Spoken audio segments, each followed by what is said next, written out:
Assalamualaikum warahmatullahi wabarakatuh.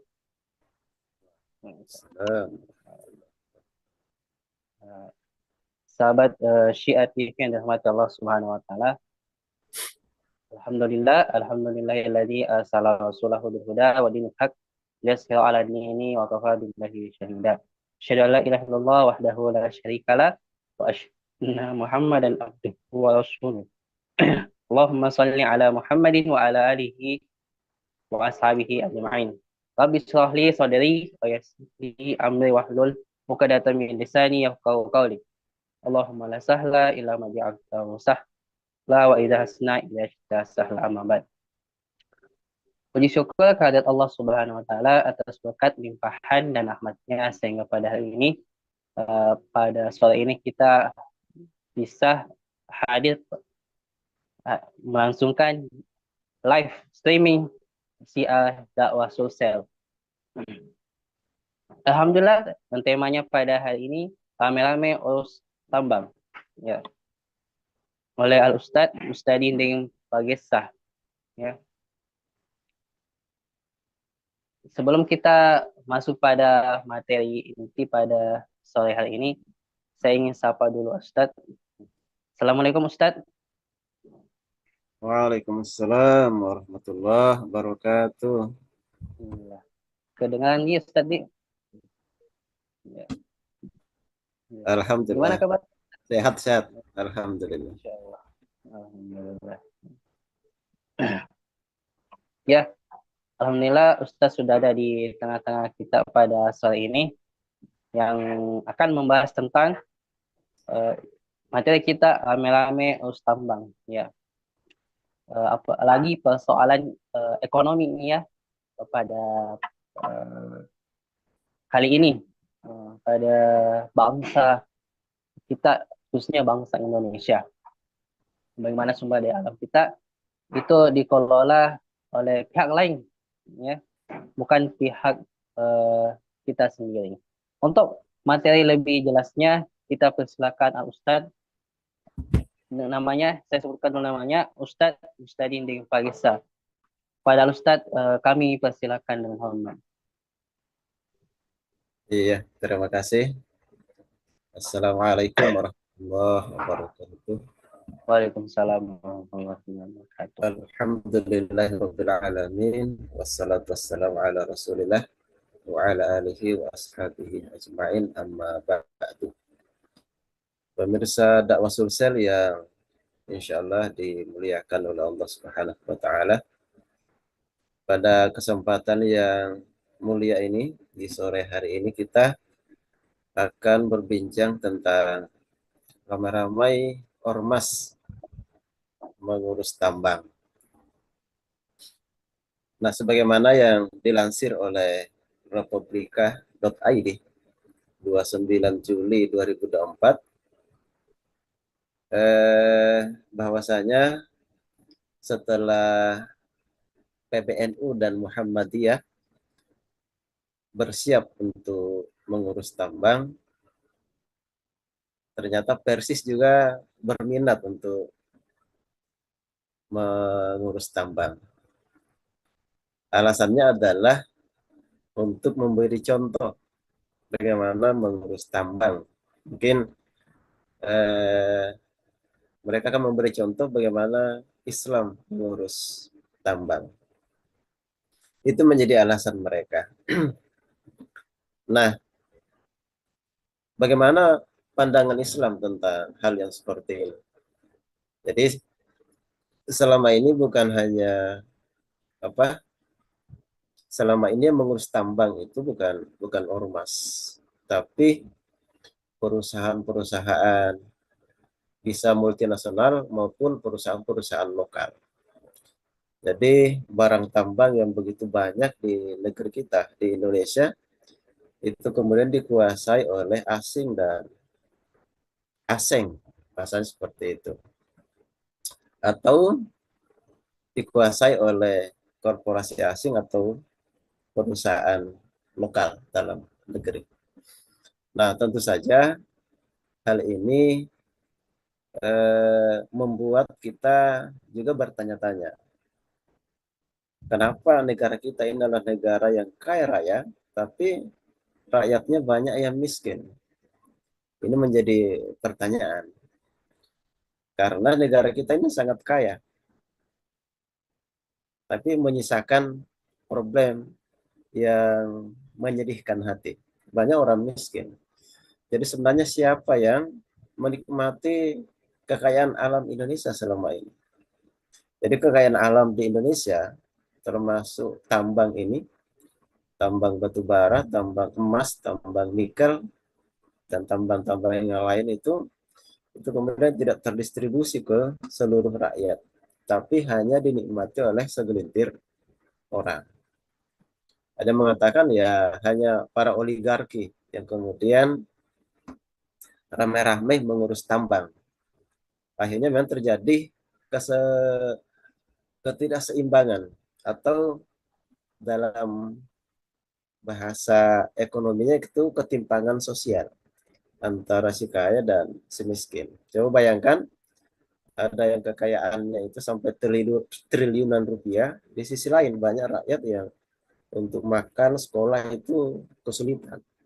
Padahal kita hidup di negara yang kaya raya.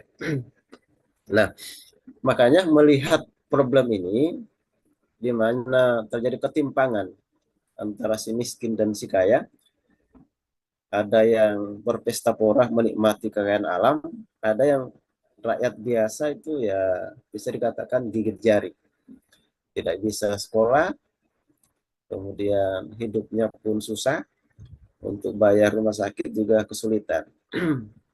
Nah, bagaimana Islam memandang hal ini? Nah, di dalam Islam itu memang diperjelas tentang kepemilikan. Nah, mungkin ini yang berbeda dengan ekonomi barat maupun ekonomi sosialis. Dalam pandangan Islam, kepemilikan itu harus jelas.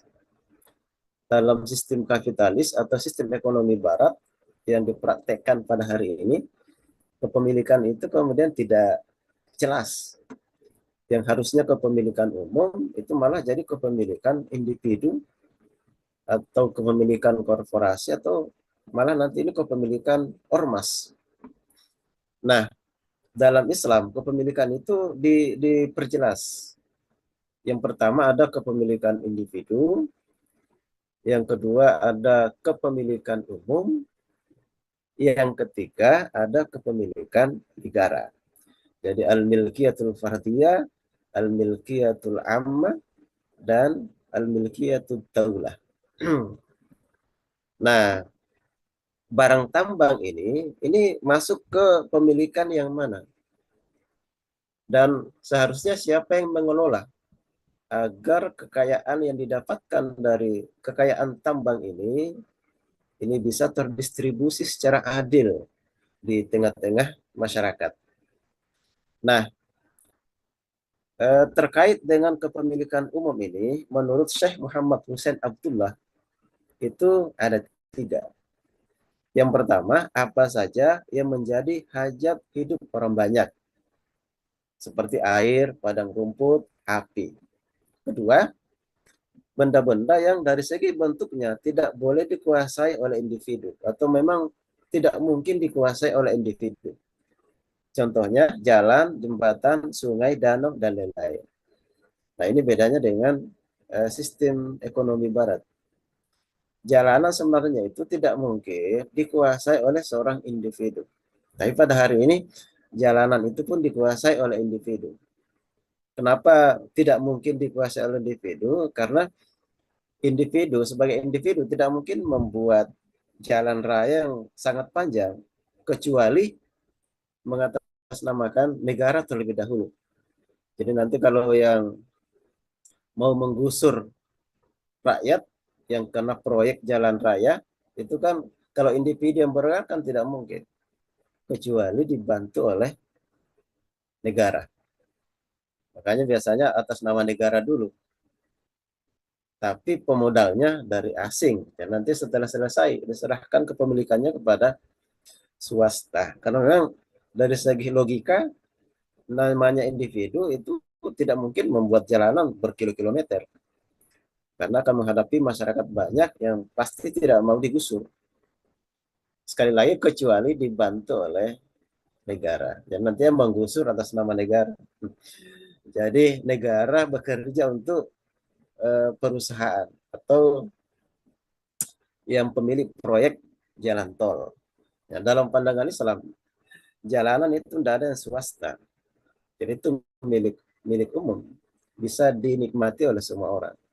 Tapi dalam sistem kapitalis, jalan pun itu bisa dimiliki oleh individu. Sehingga orang tidak bebas masuk kecuali membayar. Nah, itulah sistem kapitalis. Yang ketiga, barang tambang yang depositnya besar. Itu termasuk kepemilikan umum. Jadi kalau barang tambang itu depositnya seperti air yang mengalir, depositnya besar sekali, maka itu tidak boleh dimiliki oleh individu, tidak boleh dimiliki oleh perusahaan, dan juga tidak boleh dimiliki oleh ormas. Itu dalam pandangan Islam. Jadi sekali lagi, kepemilikan umum itu ada yang hajat hidup orang banyak, seperti air, padang rumput, api, sumber energi, itu masuk dalamnya itu batu bara, BBM, itu bisa masuk di api, sumber energi. Kemudian benda-benda dari segi bentuknya memang tidak mungkin dikuasai, seperti laut, jalan raya, kemudian tambang yang depositnya luar biasa besarnya. Nah, eh, apa yang mendasari pendapat ini? Yang mengatakan bahwasanya kalau barang tambang yang depositnya itu besar, itu harusnya milik umum. Artinya milik semua rakyat. Karena milik semua rakyat, makanya dalam pandangan Islam, yang mengelola tambang itu adalah negara. Hasil dari tambang itu kemudian disubsidi kepada rakyat semuanya. Karena itu memang hak milik rakyat. Jadi subsidi itu bisa kesehatan, disubsidi ke rumah sakit, kesehatan, bisa subsidi pendidikan, bisa subsidi listrik, bisa subsidi BBM. Nah, dalam pandangan Islam memang namanya pendidikan, namanya kesehatan itu adalah kewajiban negara atau pelayanan terhadap rakyat. Jadi itu pelayanan ya. Itu berbeda dengan sistem kapitalis atau sistem ekonomi barat yang kesehatan pun itu dibisniskan. Dalam pandangan Islam itu pelayanan. Jadi pelayanan cuma-cuma. Dari mana pembiayaannya? Karena pembiayaannya akan sangat besar. Kalau kesehatan, pendidikan, itu pembiayaannya memang sangat besar. Nah, di sini fungsinya eh, kekayaan alam berupa tambang ini yang dikelola oleh negara. Jadi semua tambang yang ada di Indonesia harusnya itu dikelola oleh BUMN dan hasilnya itu untuk kepentingan rakyat. Jadi sangat bisa memang. Secara logika sangat bisa. Karena di Indonesia ini banyak emas, banyak nikel, banyak batu bara. Sayangnya tambang itu dikuasakan kepada swasta, baik swasta asing maupun swasta lokal. Nanti termasuk juga ormas. Tentu saja nanti hasil tambang itu tidak akan terdistribusi secara adil kepada seluruh rakyat. Itu tadi di awal kita mengatakan bahwasanya karena ada yang menguasai tambang, maka terjadilah kesenjangan yang luar biasa. Pemirsa dakwah Sulsel yang insya Allah dimuliakan oleh Allah Subhanahu wa Ta'ala, apa dasarnya bahwasanya tambang itu yang jumlah yang deposit itu besar sekali itu adalah milik bersama atau milik umum? Itu berdasarkan sabda Rasulullah Sallallahu Alaihi Wasallam, al-muslimuna syuraka'u fi thalathin. Kaum muslimin itu berserikat pada 3 hal. Yang pertama fil kalai, yaitu padang rumput. Padang rumput termasuk hutan ini. Kemudian walma, air. Kemudian wanar, api atau sumber energi. Hadis riwayat Imam Abu Dawud dan Imam Ahmad. Jadi berdasarkan hadis inilah bahwasanya barang tambang yang depositnya itu besar sekali itu adalah milik rakyat yang harus dikelola oleh negara dan kemudian hasilnya dikembalikan kepada rakyat berupa subsidi di berbagai macam bidang kehidupan. Nah,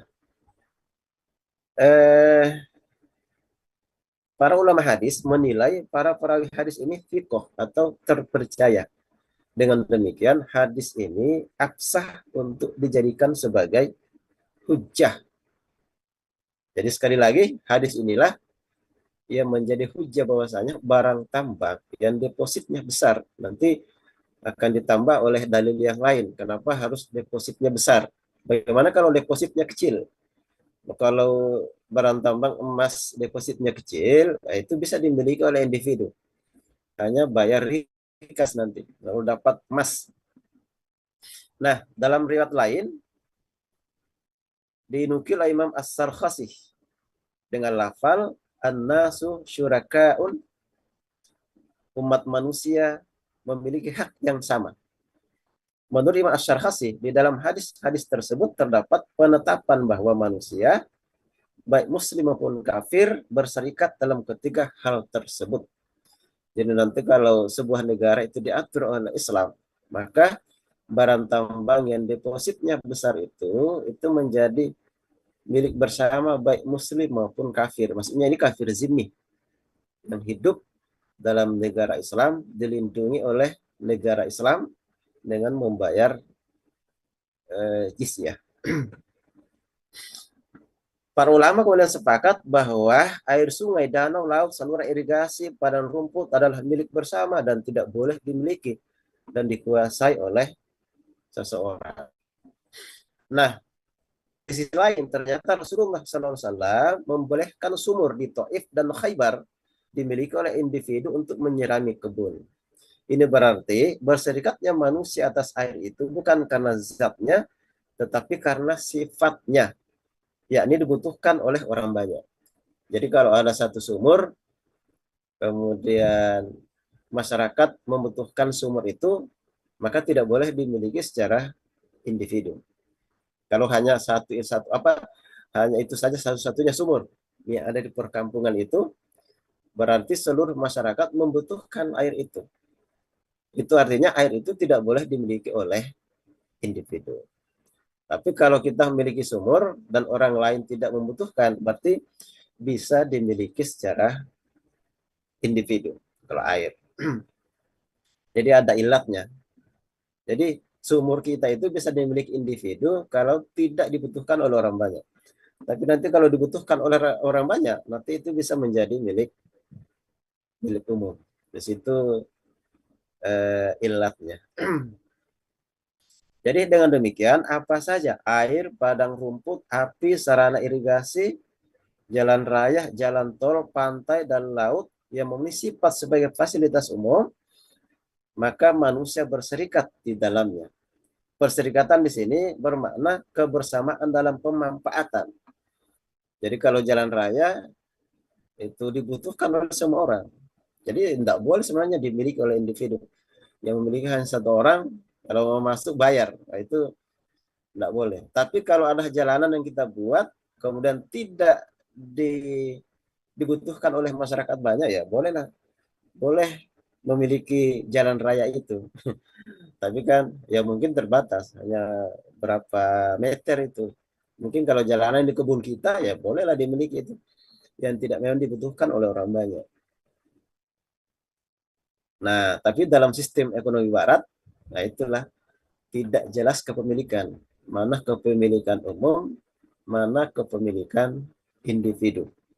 Yang kepemilikan umum dalam sistem ekonomi barat malah menjadi kepemilikan individu. Nah, tegasnya semua yang dibutuhkan oleh masyarakat atau merupakan fasilitas publik, tak hanya air, padang rumput, dan api, adalah termasuk dalam kepemilikan umum. Dari sinilah lahir kaidah kulliyah, kullu ma kana min marafiqil jama'ati kana milkiyatan ammatan. Setiap apa saja yang keberadaannya dibutuhkan oleh masyarakat adalah milik umum. Jadi itu penyebab munculnya hukum itu menjadi kepemilikan umum, dibutuhkan oleh masyarakat banyak. Sehingga ada kaidah al-illatu taduru ma'al ma'luli wujudan wa adaman. Hukum itu bergantung pada ada atau tidaknya illat. Jadi kalau dibutuhkan, jadi eh, fasilitas umum yang kemudian dibutuhkan oleh orang banyak, maka pada waktu itu menjadi milik milik umum. Nah, dalam ini diperkuat hadis Rasulullah SAW dari Abiyad bin Hammal. Jadi memperkuat hadis yang pertama tadi, al-muslimuna syuraka fi thalath. Dari Abiyad bin Hammal yang pernah mendatangi Rasulullah SAW dan meminta beliau agar memberikan tambang garam kepada dirinya. Beliau lalu memberikan tambang itu kepada Abiyad. Ketika Abiyad bin Hammal radhiyallahu anhu telah pergi, ada seseorang yang kemudian berkata kepada Rasulullah SAW, tahukah Anda apa yang telah Anda berikan kepada dia? Sungguh Anda telah memberi dia sesuatu yang seperti air mengalir. Ibnul Mutawakkil berkata, lalu Rasulullah SAW menarik kembali pemberian tambang garam itu dari dirinya. Hadis riwayat Abu Daud dan Imam At-Tirmidzi.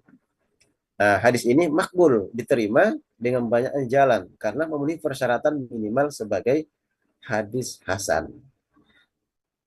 Bisa dilihat dalam Al-Mubarakfuri Tuhfatul Ahwaz. Jadi hadis ini diterima.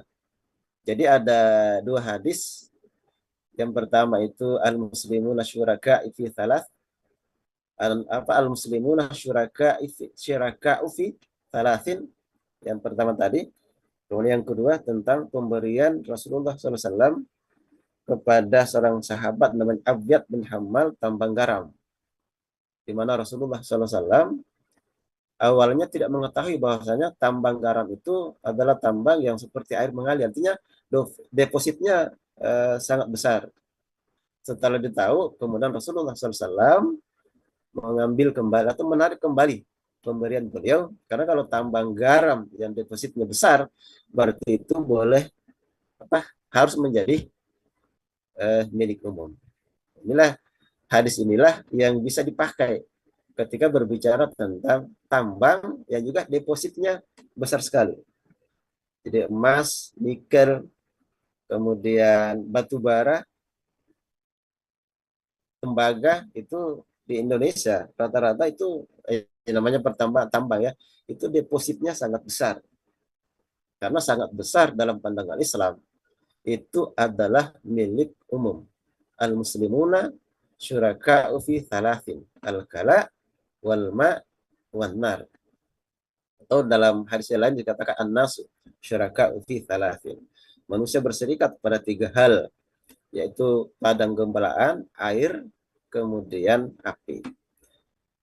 Nah, di negara kita ini rata-rata kan depositnya sangat besar, seperti batu bara yang ada di Kalimantan. Itu dalam pandangan Islam haram hukumnya diserahkan kepada perusahaan asing maupun perusahaan lokal.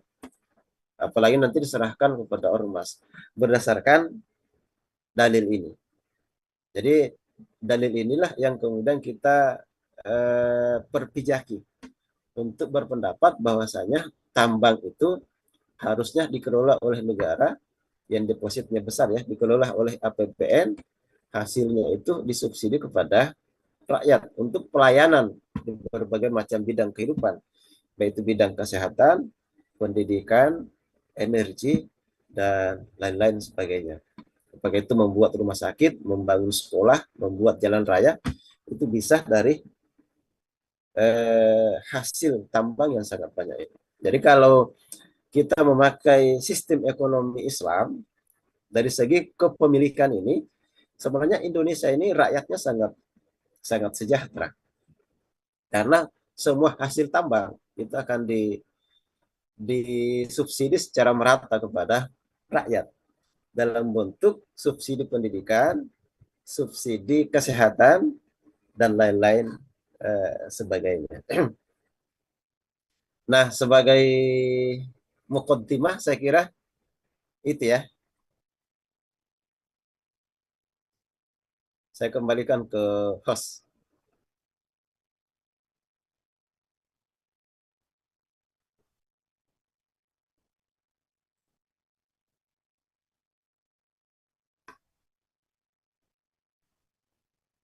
Ya, Bismillah.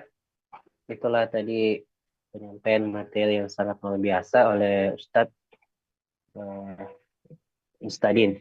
Alhamdulillah, kita masuk pada sesi tanya jawab. Ya, bagi Bapak Ibu yang ingin bertanya, silakan tulis di chat kolom komentar YouTube. Insya Allah akan dijawab langsung oleh Ustadz kita pada hari ini.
Kalau tidak ada yang bertanya mungkin bisa ditambah ya.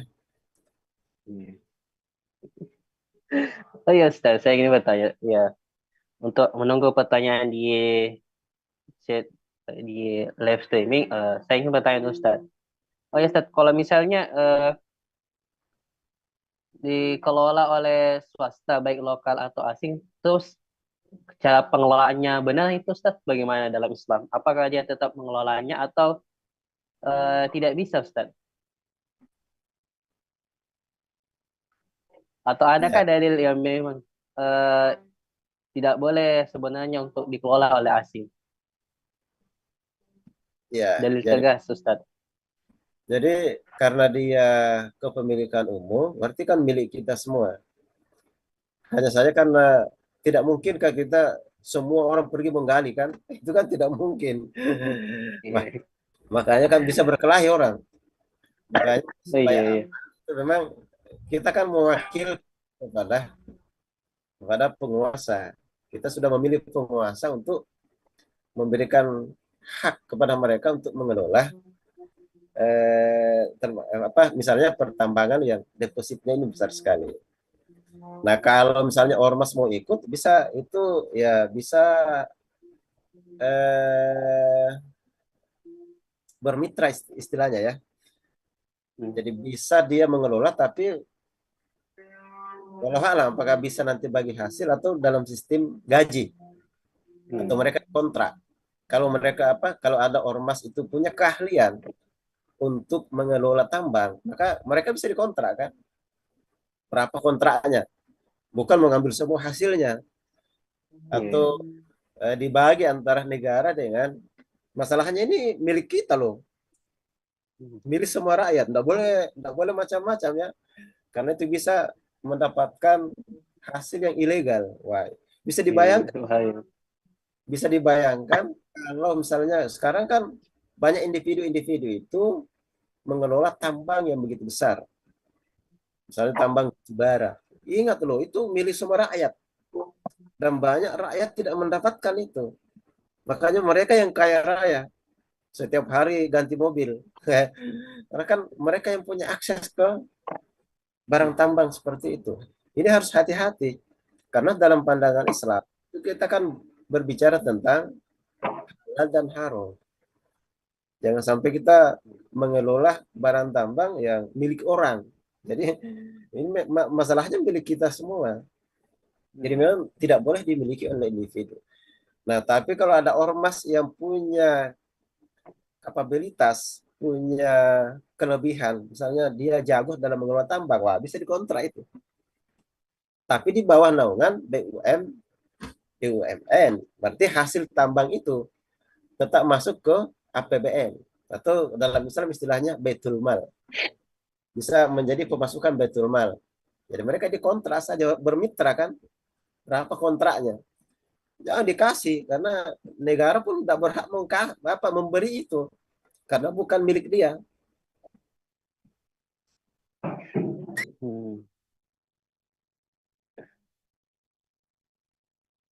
Jadi begitu ya, harus hati-hati. Dalam kepemilikan itu ya harusnya diperjelas mana milik individu. Ya, kalau rumah kan milik individu kan, motor, ya, saya punya motor, punya sepeda, itu kan milik individu, bukan milik rame-rame kan. Ya, bisa saya tinggali, ya, bisa saya sewakan, bisa saya jual, terserah saya, karena itu milik saya. Itu beda dengan kepemilikan umum, itu milik semua orang. Jadi kalau tambang di negara kita ini adalah milik seluruh rakyat Indonesia. Karena tidak mungkin semuanya mengelola, makanya diwakilkan kepada negara. Nah, masalahnya dalam sistem ekonomi hari ini, wah itu ya itulah kita dikadali oleh orang-orang apa pemilik modal lah. Dibikinkan undang-undang, apakah itu istilahnya PMA ya, penanaman modal modal asing. Nah, itu udah tahu siapa yang bikin undang-undang itu. Kalau dalam dalam pandangan Islam itu harus dipilah-pilah dulu. Yang mana boleh modal asing masuk, mana yang tidak boleh.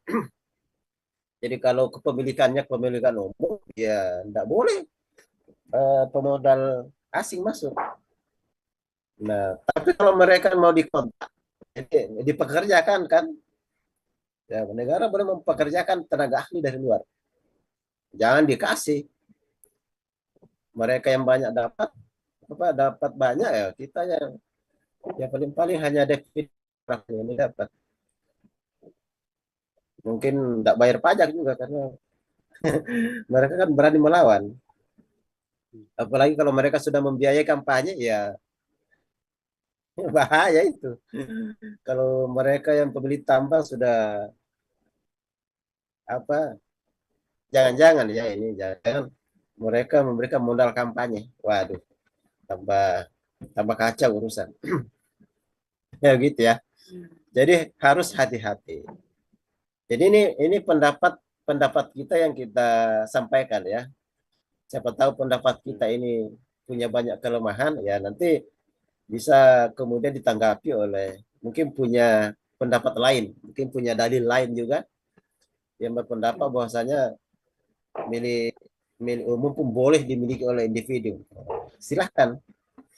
Kalau mereka punya dalil yang lebih kuat, kemudian bisa memahamkan kepada kita bahwasanya pendapat kita ini lemah, ya kita berterima kasih.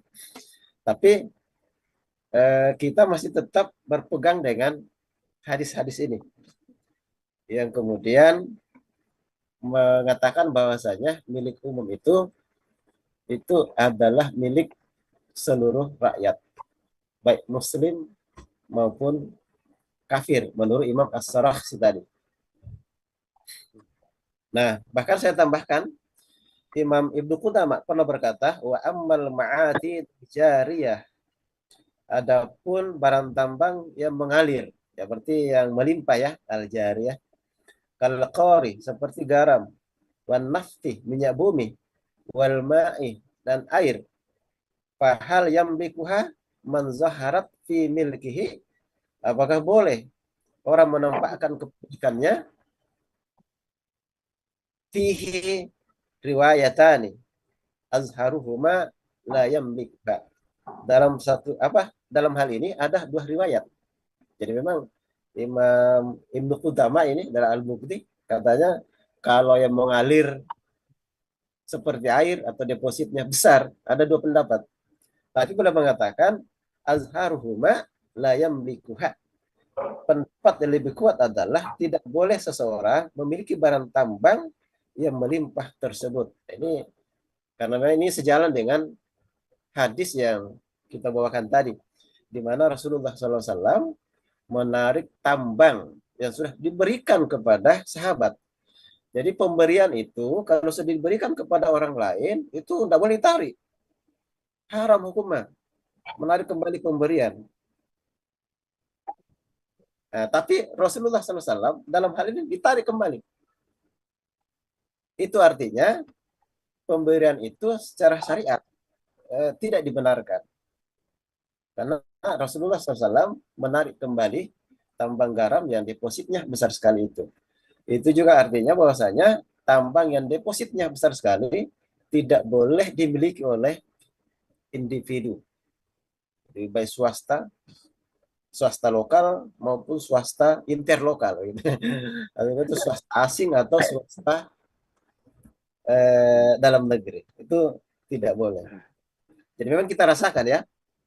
Jadi kebijakan ekonomi yang tidak berdasarkan Islam pada hari ini memang sudah kita rasakan. Masyarakat rakyat Indonesia di mana mereka hidup di tanah yang sangat kaya, tapi banyak rakyatnya tidak mampu sekolah. Hanya berapa persen yang bisa melanjutkan ke perguruan tinggi. Hanya berapa persen rakyat Indonesia yang bisa masuk di fakultas kedokteran. Hanya berapa persen. Padahal banyak rakyat Indonesia yang mungkin tinggal di desaan, di pelosok-pelosok itu kita yakin banyak anak-anak yang jenius di sana. Banyak yang cerdas. Tapi apa boleh buat? Mereka tidak mampu menjangkau perguruan tinggi. Padahal itu adalah apa istilahnya? Kekayaan ya, termasuk sumber daya manusia yang istilahnya yang luar biasa lah. Banyak saudara-saudara kita, anak-anak cerdas, bahkan jenius. Yang mau tidak mau ya hanya tinggal di kampung, tidak bisa berbuat apa-apa. Ya, karena pendidikan di negara kita ini sudah kayaknya sudah swastadisasi ya. Artinya pendidikan sudah tidak bisa dijangkau oleh kebanyakan rakyat Indonesia karena kemahalan. Padahal dalam pandangan Islam, pendidikan itu adalah pelayanan. Jadi bukan perdagangan ya, ini keliru.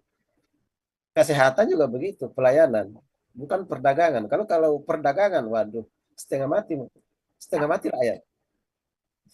Jadi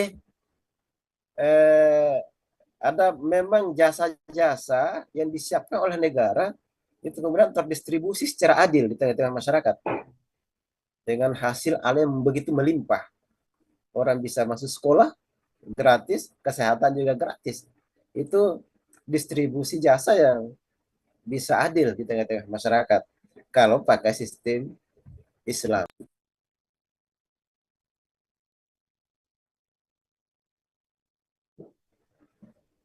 Saya kira begitu.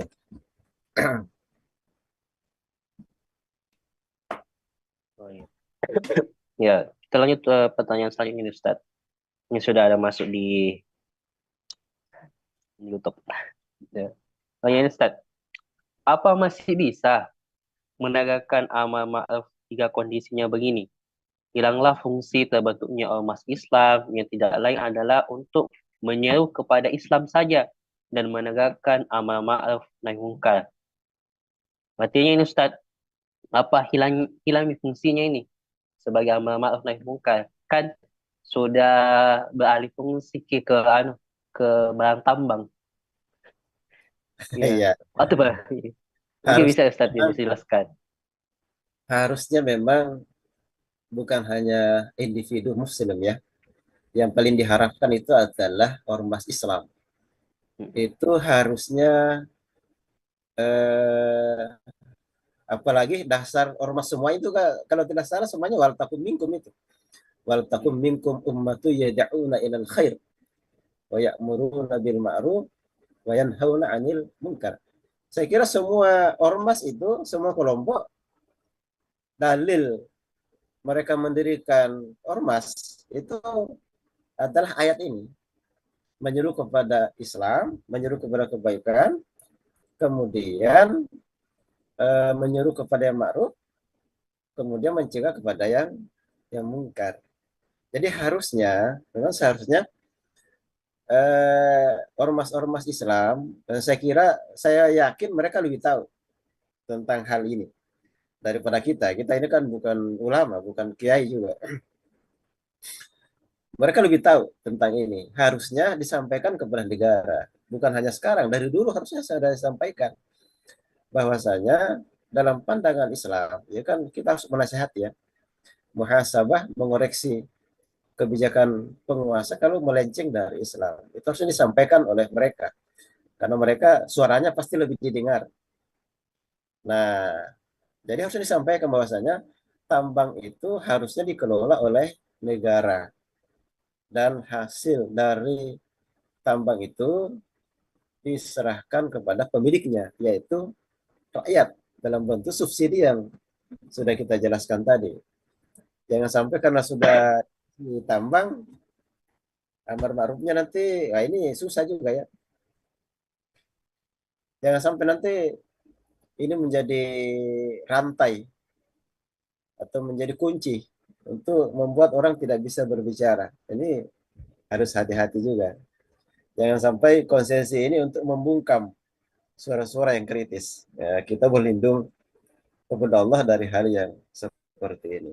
Jadi jangan sampai fungsi amar ma'ruf nahi mungkar ini hilang karena sibuk mengurus tambang. Nah, ini yang dikhawatirkan. Lagian nanti kalau ada yang amar ma'ruf nahi mungkar itu keras-keras, mungkin akan diancam. Oh, saya akan tarik pengelolaan tambang. Nah, ini bisa senjata makan tuan ini kalau begini. Ya, mudah-mudahan saudara-saudara kita yang dimuliakan oleh Allah Subhanahu wa taala segera menyampaikan apa yang seharusnya disampaikan. Jangan sampai menyembunyikan apa yang disampaikan oleh Allah dan Rasulnya. Jadi kita kepada Allah mudah-mudahan sikap nahi amar ma'ruf nahi mungkar tetap jalan sebagaimana mestinya. Ya, Ustaz. Ya, Ustaz. Pertanyaan selanjutnya lagi, Ustaz. Terakhir ini. Apa dampak dari tambang yang dikelola oleh ormas? Nih, maksudnya apa dampaknya ketika ormas yang mengelola, Ustaz? Ya. Pertama, dampak dampak positif bagi ormas ya. Iya. Dia akan mendapatkan pundi-pundi yang lebih banyak. Tapi dampak negatifnya adalah akan semakin menambah penderitaan rakyat karena rakyat tidak mendapatkan kekayaan yang harusnya mereka dapatkan.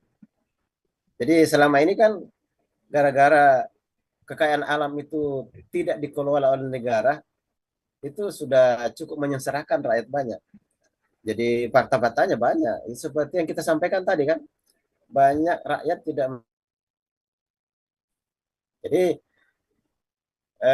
menurut saya ya, ini dengan ikutnya ikutnya ormas menggarap tambang, ya mereka mungkin untung, tapi akan semakin banyak masyarakat yang tidak mendapatkan hak-hak mereka. Padahal itu adalah milik mereka. Jadi tidak akan merubah selama ini yang kaya kan yang menambang saja. Yang punya perusahaan tambang itu yang kaya raya. Nah, nanti ini mungkin kalau bukan anggota ormasnya, mungkin tidak dikasih.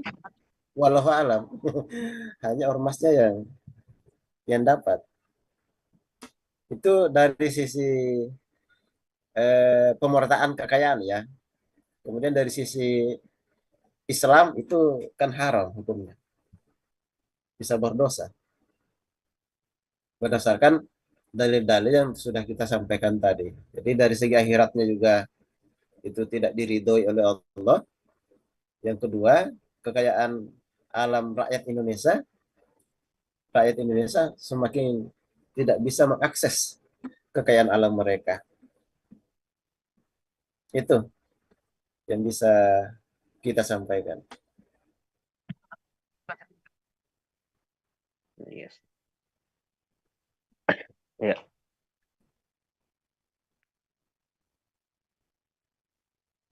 Jadi mungkin bisa dikasih anu ya, closing statement ya. Iya. Iya. Kita kasih statement penutup ya. Yes, menutup Ustaz. Silakan Pertama, Ustaz. dalam pandangan Islam, kepemilikan itu jelas. Ada kepemilikan individu, ada kepemilikan umum, ada kepemilikan negara. Dalam sistem komunis dan sistem kapitalis ini yang menjadi masalah dia. Karena tidak diperjelas kepemilikan seperti dalam Islam. Dalam sistem ekonomi hari ini, yang kepemilikan umum itu kebanyakan malah jadi kepemilikan individu.